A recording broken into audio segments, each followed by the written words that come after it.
नमस्कार मित्रांनो, मायबोली मराठी या मराठी यूट्यूब चॅनलवर तुमचे सर्वांचे मनापासून स्वागत आहे। संपूर्ण महाराष्ट्रासाठी आताच्या क्षणाच्या सर्वात मोठ्या आणि महत्त्वाच्या ठळक बातम्या। राज्यात 5 मोठे निर्णय 1 सप्टेंबरपासून लागू। विद्यार्थी, शेतकरी, सर्वसामान्यांसाठी मोठ्या बातम्या। 28 ऑगस्ट गुरुवार, काही मिनिटांपूर्वीच्या ह्या बातम्या आहेत। या संदर्भात सविस्तर माहिती या व्हिडिओत जाणून घेऊया। तत्पूर्वी तुम्ही मायबोली मराठी या मराठी यूट्यूब चॅनलवर नवीन असाल तर खाली दिलेल्या लाल रंगाच्या सबस्क्राइब बटनावर क्लिक करा आणि समोरील बेल आयकॉन क्लिक करा, जेणेकरून महाराष्ट्राच्या ताज्या बातम्या तुमच्यापर्यंत सर्वात आधी पोहोचतील। तर चला सविस्तर बातम्या जाणून घेऊया। तर बघा, पहिली सर्वात मोठी आणि महत्त्वाची बातमी। मुंबईत पोलिसांनी मनोज जरांगे पाटलांना आझाद मैदानात आंदोलन करण्यासाठी परवानगी दिली आहे, पण ही परवानगी 1 दिवसासाठीच असणार आहे।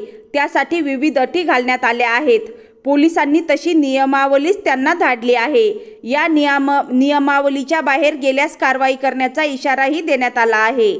महाराष्ट्र सरकारने आझाद मैदानावर विविध आंदोलने, सार्वजनिक सभा, संमेलने, मोर्चे, निदर्शने, धरणे, मेळावे, मिरवणुका आदींसाठी राखीव भाग निश्चित करण्यात आला आहे। या नियमावलीनुसार मनोज जरांगे पाटील यांना आझाद मैदानात आंदोलन करण्यासाठी परवानगी देण्यात आली आहे। त्यातील पहिलाच महत्त्वाचा नियम म्हणजे आंदोलनास एका वेळी फक्त 1 दिवसासाठी परवानगी देण्यात येईल। शनिवार, रविवार व शासकीय किंवा सार्वजनिक सुट्टीच्या दिवशी कोणत्याही परवानग्या देण्यात येणार नाहीत। त्यानंतरची सर्वात मोठी आणि महत्त्वाची बातमी बघा। राज्यातील शाळेच्या रचनेत 30 वर्षांनी मोठा बदल करण्यात आला आहे।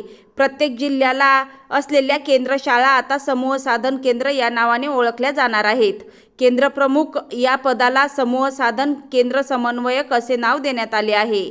तसेच राज्यभरातील 4860 समूह साधन केंद्रांची पुनर्रचना करण्यास मान्यता देण्यात आली आहे। शालेय शिक्षण विभागाने याबाबतचा शासन निर्णय प्रसिद्ध केला।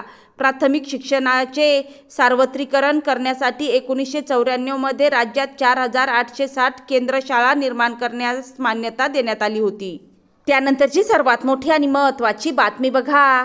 मराठ्यांना ओबीसीच्या ताटातलं घ्यायचं नाही। मराठा नेता मनोज जरांगे यांची भूमिका वेगळी आहे। ओबीसींवर अन्याय करणारी नाही, त्यामुळे मराठा विरुद्ध ओबीसी असा कुठलाच वाद नाही। मनोज जरांगे यांच्या नेतृत्वात मराठा समाजाचं आंदोलन शांततेत सुरू आहे। मात्र काही तथाकथित ओबीसी नेते मधूनच उगवतात।